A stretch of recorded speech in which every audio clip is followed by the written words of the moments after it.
কোরআনকে আজকে আমরা ব্যর্থ করে দিয়েছি। এই কোরআন আমরা মনে করি যে কোরআন হচ্ছে শুধু মসজিদেই এটা একটা নামাজ পড়ার জিনিস। কোরআন থাকবে মসজিদে, কোরআন থাকবে মাদ্রাসায়, কোরআন পড়বে হচ্ছে বাচ্চারা।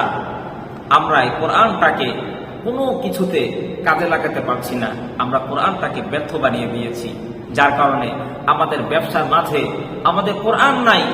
আমাদের পারিবারিক জীবন, সামাজিক জীবন, ব্যক্তিগত জীবনে আমরা এই কোরআনটাকে আমরা কাজে লাগাচ্ছি না। কারণ হচ্ছে যে আমরা মনে করি যে কোরআন দিয়ে কখনোই জীবন ব্যবস্থা করা চালানো যায় না, পারিবারিক জীবন চালানো যায় না, কোরআন দিয়ে আমাদের জীবনটাকে পরিচালনা করা যায় না।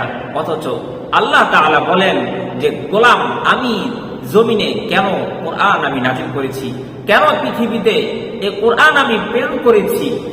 শোনো, আমি আল্লাহ তাআলা কোরআন আমি নাযিল করেছি আসমানের নিচে, জমিনের উপরে, এই মধ্যবর্তী যা কিছু আছে, আমি আল্লাহ তাআলা সব কিছুকে পূর্ণাঙ্গভাবে আমি আল্লাহ তাআলা মানুষের ব্যক্তিগত জীবন কিভাবে পরিচালনা করবে, মানুষের পারিবারিক জীবন কিভাবে পরিচালনা করবে, তার ব্যক্তিগত জীবন কিভাবে পরিচালনা করবে, সে ব্যবসা কিভাবে পরিচালনা করবে, এই জন্য আমি আল্লাহ তাআলা সব কিছুকে আমি আল্লাহ তাআলা কোরআনের ভিতরে পূর্ণাঙ্গভাবে ব্যাখ্যা করেছি, পূর্ণাঙ্গভাবে আমি এর বর্ণনা দিয়েছি, পূর্ণাঙ্গভাবে কোরআন নাযিল করেছি। সুবহান।